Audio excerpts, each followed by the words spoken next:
¿Tú crees que ha sido un intercambio?, preguntó Kurt. ¿Eh? ¿Un intercambio? Ennis, por esto. Sandy tardó un poco en contestar. No podía, no porque la idea fuera horrible, que lo era, sino por la rapidez con que le había ocurrido al chaval. No lo sé. Kurt se balanceaba en los talones y miraba la bolsa de basura de plástico con el entrecejo fruncido. Para mí que no, dijo al cabo. Los intercambios suelen hacerse de golpe, ¿verdad? Sí, normalmente sí. Cerró la bolsa y volvió a hacer el nudo. Se le notaba que a regañadientes. Voy a diseccionarlo, dijo. No, Curtis, por Dios. Sí. Se dirigió hacia Sandy con el rostro tenso y pálido y los ojos brillantes. Tiene que hacerlo alguien. ¿Qué quieres? ¿Que lo lleve al departamento de biología de Horlicks? El sargento dice que no tiene que enterarse nadie. Estoy de acuerdo, pero entonces, ¿esto quién lo hace? ¿O se me olvida alguien? ¿O soy yo el único? Sandy pensó.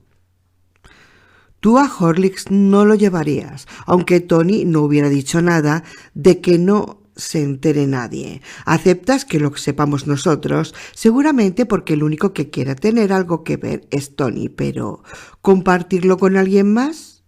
¿Con alguien que no lleve el gris de Pensilvania, ni sepa cuándo toca cambiarse la cinta del gorro de la nuca a la barbilla?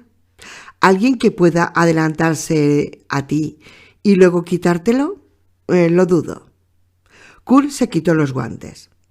El problema es que no he diseccionado nada desde Chauncey, mi feto de cerdo de cuando hacía biología en el instituto. Hace 9 años y solo saqué un aprobado. No quiero cagarla, Sandy. Pues para empezar, no lo toques. Sandy lo pensó, pero no lo dijo. No habría servido de nada decirlo. En fin, ahora el chaval hablaba consigo mismo, con nadie más que consigo. Estudiaré y me pondré al día. Hay tiempo. No tiene sentido impacientarse. La curiosidad mató al gato, pero la satisfacción... ¿Y si es mentira?, preguntó Sandy. Le sorprendió lo harto que estaba del sonsonete. ¿Y si no hay satisfacción? ¿Y si la X nunca se resuelve? Kurt le miró casi escandalizado. Luego sonrió. ¿Tú qué crees que diría Ennis? Vaya, si pudiéramos preguntárselo. A Sandy la pregunta le pareció a la vez condescendiente e insensible. Abrió la boca para decirlo, eso o lo que fuera, pero se quedó callado. Curtis Wilcox no tenía mala intención, solo un subidón de adrenalina y posibilidades, como un yonki cualquiera. Además, lo de chaval no era solo una palabra. Aunque Sandy no le llevara muchos años, lo notaba. Ennis te diría que cuidado, dijo Sandy. Eso lo tengo clarísimo. Ya lo tendré, dijo Curtis, empezando a subir por la escalera. Claro, hombre. Pero solo eran palabras, con el himno que se atropella en la boca los domingos por la mañana para poder salir de la iglesia. El agente de prueba Wilcox no se daba cuenta, pero Sandy sí. Durante las semanas siguientes, Tony Schundis, por no hablar del resto del personal de Troop D, se rindió a la evidencia de que no había bastante dotación para tener vigilado el Buick las 24 horas del día en el cobertizo de detrás. El clima tampoco ayudaba. La segunda mitad de aquel agosto fue lluviosa y más fría de lo normal. Otro dolor de cabeza eran los visitantes, porque en el fondo Troop D no estaba aislado en su colina. El parque de vehículos quedaba justo al lado y compartían carretera con el fiscal del condado y todo su personal. Había abogados, delincuentes esperando en el rincón de los detenidos, algún que otro grupo de Boy Scouts, un goteo ininterrumpido de gente con denuncias contra sus vecinos, contra sus cónyuges, contra el exceso de ocupación de la carretera en que incurrían los conductores de calesas Amish, contra los propios troopers, esposas trayendo comidas olvidadas o alguna que otra caja de caramelos, y a veces simples ciudadanos con ganas de ver en qué se gastaban sus impuestos. Estos últimos solían quedar sorprendidos y decepcionados por la tranquilidad del cuartel y su ambiente de tediosa burocracia.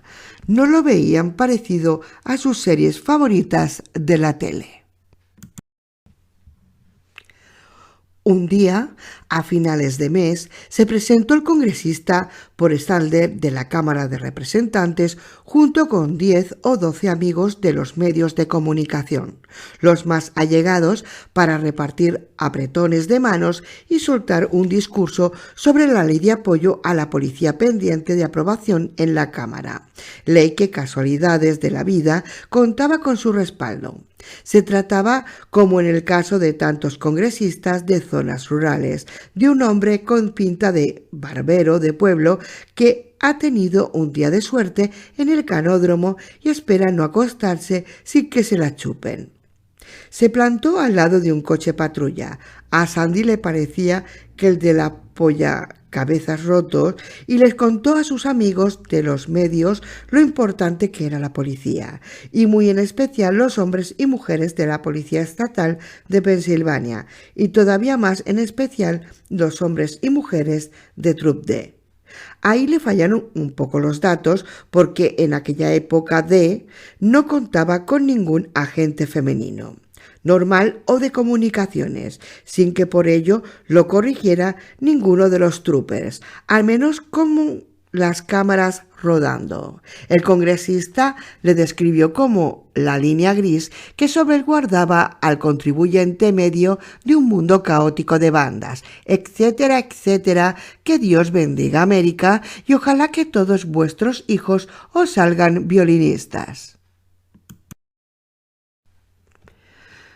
De Butler vio el capitán Dement, seguro que por haber considerado alguien que sus galones darían un poco más de tono a la ocasión, y más tarde le dijo a Tony Stundis, gruñendo en voz baja: «Ahí donde lo ves, tan puesto y con ese tupé, me viene el muy cabrón y me pide que le quite a su mujer una multa por exceso de velocidad». Y mientras el congresista soltaba sus chorradas, mientras sus acólitos seguían la visita, mientras los informadores informaban, mientras las cámaras rodaban, el Buick Roadmaster estaba a menos de 150 metros, con su azul profundo y sus ruedas de lujo y franja blanca. Estaba debajo del termómetro que Tony y Kurt habían colocado en la viga. Estaba con el cuentakilómetros a cero, repeliendo el polvo, su existencia para los troopers, pero que la conocían. Era un hormigueo entre los omóplatos, justo donde no se acaba de llegar. Ahí, con la mano. Había que lidiar con el mal tiempo, con todo tipo de gente, muchos que venían a elogiar a la familia, pero sin pertenecer a ella, y también había que lidiar con las visitas de oficiales y troopers de otros cuarteles. En cierto modo, era lo más peligroso, porque los polis son gente de ojo avizor y espíritu cotilla. ¿Qué habrían pensado al ver a un trooper con impermeable o un conserje con acento raro, plantado al lado del cobertizo B, como los soldados de guardia en el Palacio de Buckingham, esos que llevan un gorro tan grande? Al verle acercarse de vez en cuando a la puerta de persiana y mirar dentro. Un policía de visita, viendo eso, ¿habría tenido curiosidad? ¿Los osos en el bosque cagan? Kurt encontró la mejor solución. Le envió a Tony un memorándum donde lamentaba la insistencia de los mapaches en encontrar la basura y desperdigarla, e informado de que Brian y Cole habrían aceptado construir una barraca para guardar los cubos de basura. A Kurt, con el permiso del sargento jefe, le parecía que detrás del cobertizo B era un buen sitio. El sargento jefe Stundis escribió OK en el encabezamiento del memorándum que este sí se archivó. Lo que pasaba por alto el documento era que el cuartel no había vuelto a tener problemas serios de mapaches desde que Archie había comprado cubos de basura de plástico de Sears, de los que tienen cierre en la tapa. Se construyó la barraca, se pintó de gris PSA naturalmente, y a los 3 días de aterrizar el documento en la mesa de Tony estaba lista para su cometido. Era prefabricada, puramente funcional y del tamaño justo para 2 cubos de basura, 3 estantes y un trooper sentado en un taburete. Desempeñaba el doble cometido de que el agente de guardia estuviera A, protegido del mal tiempo, y B, escondido. El que estuviera de guardia se levantaría cada 10 o 15 minutos, saldría de la barraca y miraría por una de las ventanas de la puerta trasera de persiana del cobertizo B. La barraca tenía provisiones de refrescos, cosas para picar, revistas y un cubo galvanizado. El cubo tenía pegada una tira de papel donde ponía «No he podido aguantarme más». Era el toque de Jackie O'Hara, el payaso del cuartel, que hacía troncharse a sus compañeros. Aún se tronchaban 3 años después, cuando Jackie estaba en el dormitorio muriéndose de cáncer de esófago, con los ojos vidriosos por la morfina, y susurraba con voz ronca anécdotas chuscas, entre visitas de sus antiguos colegas que en las peores agonías le cogían la mano. Con el paso del tiempo, Troop D se llenaría de cámaras de vídeo, como todos los cuarteles de la PSP, porque en los 90 todos los coches patrulla iban equipados con modelos Panasonic Eyewitness montados en el salpicadero. Eran fabricados especialmente para los cuerpos de seguridad y no tenían micro. Era legal filmar en vídeo los controles de carretera, pero no grabarlos en audio, por las leyes vigentes de escuchas telefónicas. Todo eso sería después. A finales del verano de 1979 tuvieron que conformarse con la cámara de vídeo que le habían regalado a Haddy Roger por su cumpleaños. La guardaba en uno de los estantes de la barraca, metida en su caja y envuelta en plástico para estar seguros de que no se mojara. Había otra caja con pilas de recambio y una docena de cintas vírgenes con el celofán arrancado para poderlas usar enseguida. También había una pizarra con un número escrito a tiza, la temperatura que hacía dentro del cobertizo. Si el que estaba de guardia observaba algún cambio, borraba la última observación, apuntaba la nueva y añadía a tiza una flecha hacia arriba o hacia abajo. Fue lo más parecido a un registro escrito que permitió el sargento Stundis. A Tony se le veía entusiasmado con el montaje. Kurt intentaba emularle, pero a veces se le notaba la inquietud y la frustración. «La próxima vez que pase algo no habrá nadie de guardia», decía.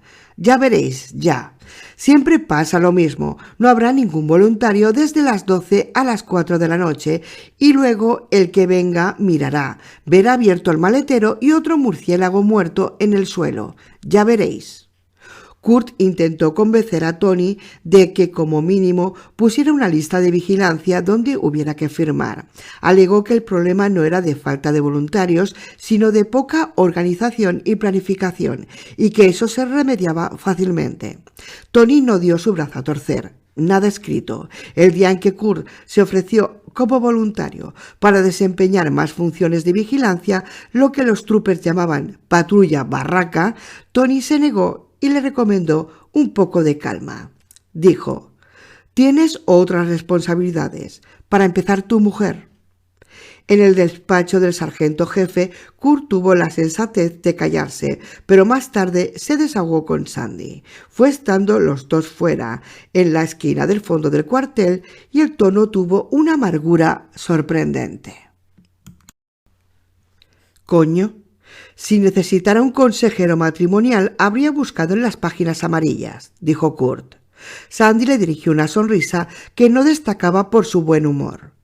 Yo te aconsejaría que estuvieras atento para cuando oigas el pop, dijo. ¿De qué hablas? Del pop. Es un ruido muy curioso. Se oye cuando acaba de salirte la cabeza por el culo. Curtis se quedó mirándolo con el fuego de dos manchitas, muy definidas en los pómulos. Oye, Sandy, ¿se me está escapando algo? Sí. ¿Qué? Coño, tío, ¿qué? Tu trabajo y tu vida, dijo Sandy. No necesariamente en ese orden. Estás sufriendo un problema de perspectiva. Empiezas a ver demasiado grande el Buick. Demasiado. Kurt hizo aquello tan suyo de darse una palmada en la cabeza. Después dio media vuelta y miró las Short Hills. Por último volvió a mirar a Sandy. Es de otro mundo, Sandy, de otro mundo. ¿Cómo puede verse demasiado grande? Justamente, ese es el problema que tienes, repuso Sandy, la perspectiva. Como sospechaba que lo siguiente que dijera Kurt sería el principio de una discusión, quizá desagradable, entró sin darle más tiempo de decir nada más. Es posible que la conversación tuviera efectos benéficos porque a finales de agosto y a principios de septiembre cesaron las repeticiones de reforzar la vigilancia, que por parte de Kurt habían sido casi constantes. Sandy Dedbor nunca tuvo la tentación de convencerse a sí mismo de que el chaval hubiera visto la luz, pero la impresión fue de que había comprendido que no se podía llegar más lejos, al menos de momento. Sandy sospechaba que a Curtis el Buick siempre iba a parecerle demasiado grande. Pero bueno, en el mundo siempre ha habido dos clases de personas y Kurt era de los que creen que la satisfacción efectivamente es capaz de rescatar a los felinos del más allá. Empezó a llegar al cuartel con libros de biología en vez de revistas de pesca Field and String, el más visto debajo de su brazo o encima de la cisterna del váter del lavabo. Era 20 Elementary Dissections, del Dr. John H. Maturin, Harvard Universidad Press, de 1968. Una noche con Buck Flanders y señora invitados a cenar a casa de Kurt, Michelle Wiscock se quejó de que su marido tuviera un hobby nuevo tan asqueroso.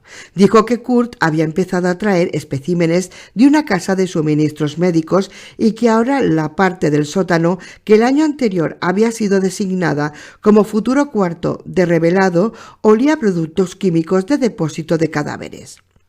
Kurt empezó con ratones y una cobaya, siguió con pájaros y acabó con un búho chico. A veces traía especímenes al trabajo.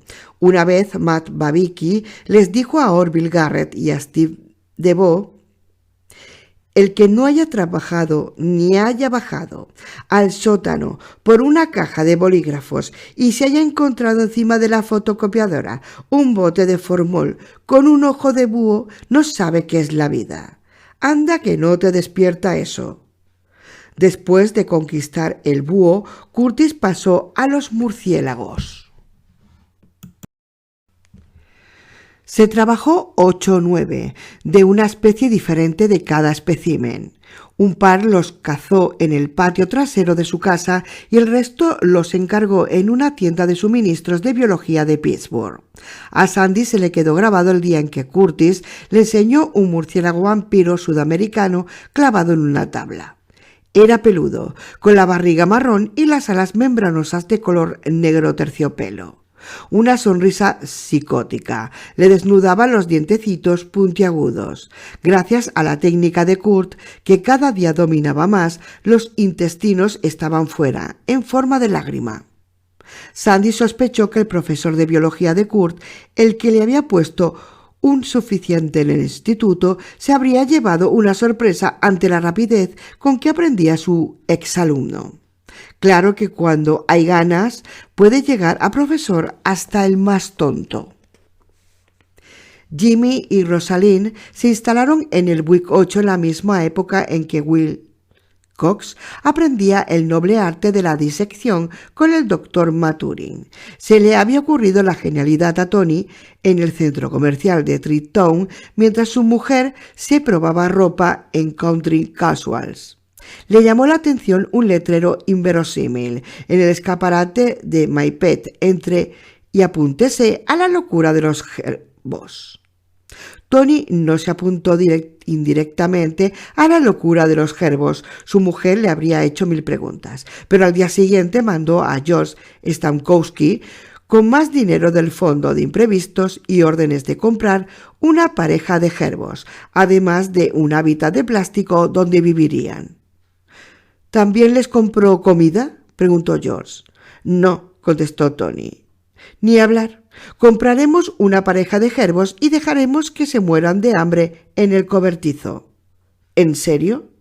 Parece un poco cruel de cara a... Tony suspiró. Sí, George. Cómprales comida, que no se te olvide.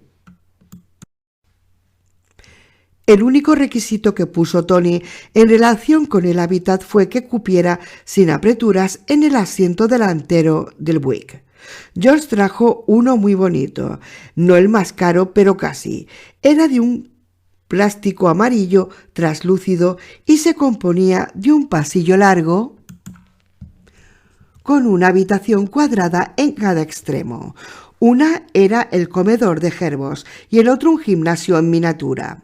El comedor tenía un comedero y una botella de agua enganchada al lateral. El gimnasio tenía una rueda de ejercicios. Viven mejor que según qué gente, dijo Orby Garrett. Phil, que estaba viendo cargar a Rosalind en el comedero, dijo: «Habla por ti». Dickie Duke Elliot, que en el gran hipódromo de la vida quizá no fuera el caballo más veloz, se interesó por el motivo de que tuviéramos gerbos en el Buick. ¿No era un poco peligroso? Eso ya lo veremos, ¿no?, preguntó Tony con una afabilidad un poco rara. Ya se verá en su momento. Un día, poco después de la adquisición de Jimmy y Rosalind por Troupe D, Tony Schundis cruzó su Rubicon personal y mintió a la prensa. No es que en ese caso presionara mucho el representante del Cuarto Poder, porque solo era un chaval pelirrojo y larguirucho de unos 20 años que aprovechaba el verano para hacer prácticas de Country American de Sadler y que en cuestión de 1 o 2 semanas volvería a su estado de Ohio. Tenía una manera de escuchar con la boca medio abierta que, en palabras de Archie, le ponía cara de tonto de requete nacimiento.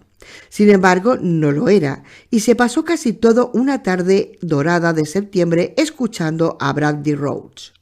Brad se despachó a gusto, hablando del tío con acento ruso. Para entonces tenía la seguridad de que era ruso y el coche que se había dejado. El pelirrojo larguirucho, un tal Homer Osler, pretendía dedicar todo un artículo al tema y que su regreso a la universidad fuera un bombazo. Sandy se imaginó a Osler concibiendo un titular con las palabras «coche misterioso», quizá incluso «coche misterioso de espía ruso». Tony no tuvo la menor vacilación en mentir. Seguro que habría hecho lo mismo si ese día, en vez de Osler, se le hubiera presentado un veterano tan curtido como Trevor Roenick, el propietario del Country American, que había olvidado más noticias de las que pudiera llevar a recibir el pelirrojo. «El coche ya no está», dijo Tony. «Mentira dicha. Rubicón cruzado». ¿Que ya no está?, preguntó Homer Osler con cara de decepción. Encima de las piernas tenía una cámara Minolta grande y vieja. Detrás de la caja había una cinta Dimo con las palabras «propiedad de Country American». «Pues, ¿dónde está?» «En la oficina estatal de incautados», dijo Tony. El nombre de la organización imponía respeto, pero acababa de inventársela. «En Filadelfia». «¿Por qué?» «Sacan a subasta el material rodante que no reclama nadie. Eso después de haberlo registrado por si hay drogas, claro». «Claro. ¿Tiene algún documento sobre el coche?» Me imagino que sí, dijo Tony. Como de todo. Lo busco y te llamo. ¿Cuánto calcula que tardará, sargento Chundis? Bastante, hijo. Tony movió la mano en dirección a su cesta de documentos, donde había un buen montón de papeles. Osler no tenía por qué saber que la mayoría eran papeluchos, propaganda de Scranton, donde cabía todo, incluido el calendario de la temporada de otoño de softball, y que acabarían en la papelera antes de marcharse a casa el sargento. El gesto cansino que había hecho con la mano sugería la existencia de similares montañas de papel por todos lados. En que con tanto papeleo cuesta estar al día, dicen que cuando empecemos a estar informados cambiará, pero no será para este año. Yo vuelvo a la facultad esta semana. Tony, que estaba sentado, inclinó el torso y miró a Osler fijamente. Y espero que trabajes mucho, dijo. La vida es dura, pero trabajando mucho podrás apañártelas. Un par de días después de la visita de Homer Osler, el Buick se arrancó con otro lucimoto. Esta vez coincidió con un día de mucho sol, pero siguió siendo bastante espectacular y el miedo de Curtis de perderse la siguiente manifestación se demostró infundado. La temperatura del cobertizo era indicio seguro de que el Buick se preparaba para otra de las suyas, porque en 5 días bajó de unos 25 grados a unos 15. Había verdadera impaciencia por estar en la barraca. Todos querían estar de guardia para presenciarlo, fuera lo que fuera esta vez. Lo gordo recayó en Brian Cole, que fue una experiencia compartida en mayor o menor grado con todos los troopers del cuartel. Brian entró en el cobertizo B hacia las 2 de la tarde para ver qué hacían Jimmy y Rosalind. Estaban los dos como unas castañuelas, Rosalind en el comedor del hábitat y Jimmy haciendo ejercicio en la rueda de gimnasio. Sin embargo, cuando Brian se acercó más al Buick con la intención de ver si quedaba agua, oyó un zumbido. Era una nota grave e ininterrumpida, de las que hacen vibrar los ojos y los empastes. Por debajo o mezclado con él había algo mucho más inquietante, una especie de susurro sin palabras, escamoso. El salpicadero y el volante estaban siendo bañados lentamente por un resplandor violáceo y muy tenue.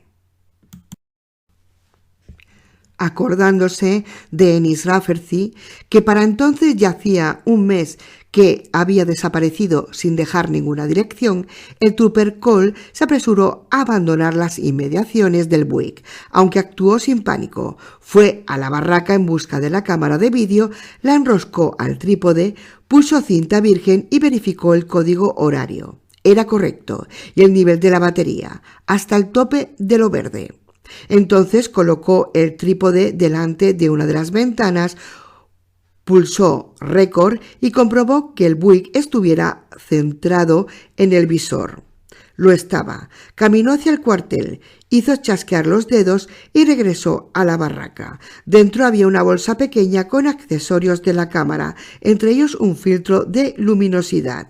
Brian lo ajustó al objetivo de la cámara sin molestarse en pulsar el botón de pausa.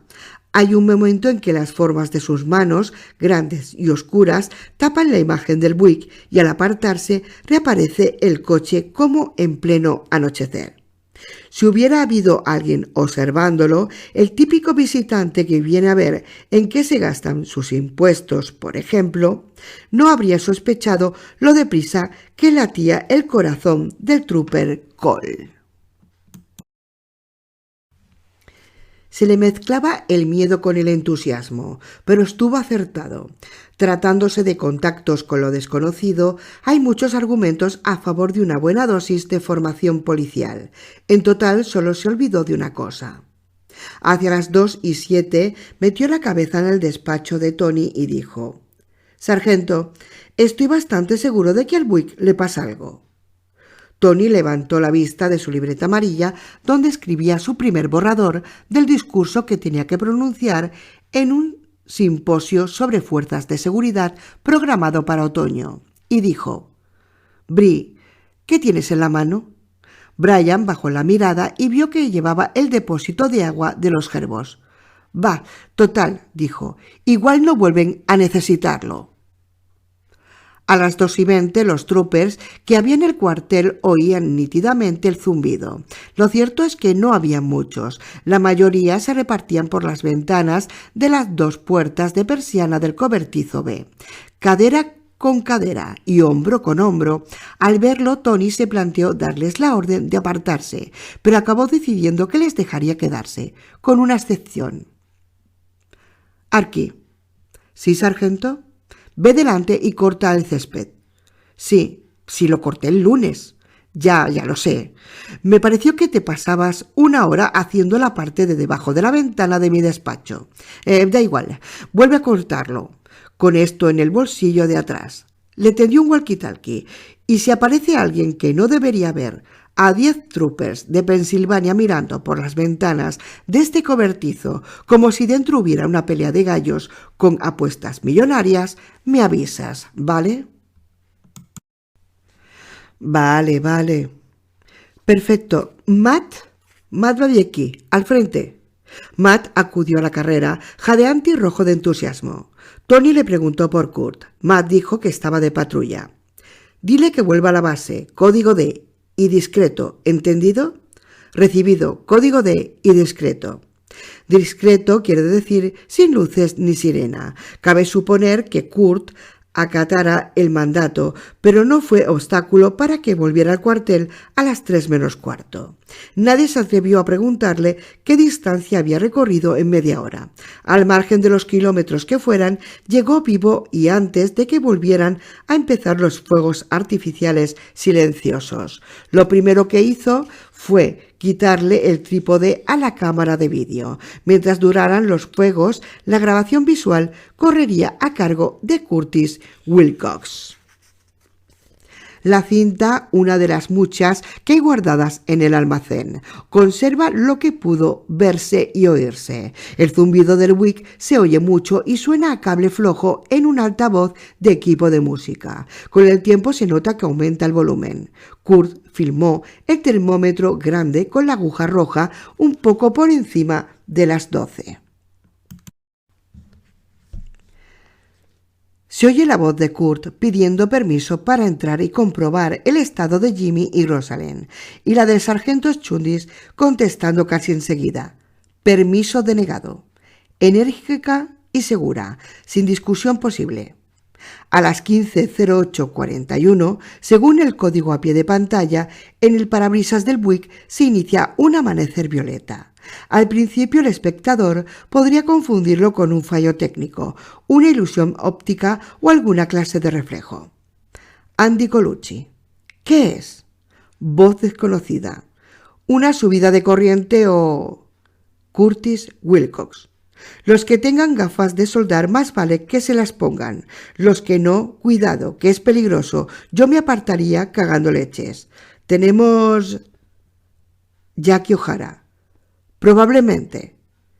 ¿Quién sea? Phil Candleton. Probablemente. Dios mío. Jady Roger. Para mí que no deberíamos... Sargento Jefe Chundis, con la tranquilidad de un guía naturalista en una excursión por el campo. Tíos, yo de vosotros me pondría las gafas. Venga. A las 15:09:44, la luz violeta dio un salto auroral en todas las ventanillas del Buick, convirtiéndolas en espejos brillantes de color rojo violáceo. Si se pasa la cinta a cámara lenta y se reproducen imagen a imagen, se ven reflejos de verdad en el cristal, donde hasta entonces no los había. Las herramientas en los ganchos, la pala naranja de quitanieves apoyada contra una pared y los hombres fuera mirando. La mayoría llevaban gafas de soldar y parecen extraterrestres de película barata de ciencia ficción. A Kurt se le reconoce por la cámara de vídeo que le tapa la parte izquierda de la cara. El zumbido va subiendo de volumen hasta interrumpirse unos 5 segundos antes de que el Buick empiece a soltar sus fogonazos. El espectador oye un murmullo de voces agitadas. No se reconoce a nadie, pero parece que todas hagan preguntas. A continuación desaparece la imagen por primera vez. Tanto el Buick como el cobertizo se han fundido en blanco. ¡Jo, tíos! ¿Lo habéis visto?, exclama Jady Roger. Hay gritos de «apartaos», «la hostia» y el favorito de todos en momentos difíciles: «¡mierda!». Alguien dice «no lo miréis» y otro «qué de relámpagos», en el tono peculiar de las grabaciones de cabina de avión de pura constatación, cuando habla un piloto sin darse cuenta y solo sabe que le quedan 10 o 12 segundos de vida. Entonces el Buick vuelve del país de la sobreexposición. Al principio parece una simple mancha, hasta que retoma su forma real. A los 3 segundos suelta otro chispazo. El resplandor proyecta rayos gruesos por todas las ventanas, hasta que la imagen vuelve a ponerse blanca. En cuanto dice Kurt, «necesitamos un filtro mejor», y Tony contesta, «quizá la próxima vez». El fenómeno se prolonga 46 minutos, todos los cuales están recogidos en cinta. Al principio el Buick se funde en blanco y desaparece a cada destello. Luego, a medida que va debilitándose el fenómeno, el espectador ve una forma imprecisa de coche sumergida en estallidos mudos de luz, más morados que blancos. A veces la imagen se mueve y ofrece una panorámica borrosa de rostros humanos. En cuanto Curtis corre hacia otro punto de observación con la esperanza de una revelación o de mejor enfoque, a saber, y a las 6, 15, 28, 17 se observa una línea irregular de fuego que brota del maletero cerrado del Buick. O lo atraviesa. Sale disparada hacia el techo y al llegar parece abrirse y salpicar como el agua de una fuente. Voz no identificada. «¡Me cago en la leche! ¡Alto voltaje! ¡Alto voltaje!». Tony: «Que no, joder, que no hay calor ni fuego». A continuación, es de suponer que a Kurt: «¿Sigue filmando?». Kurt: «Tú dirás».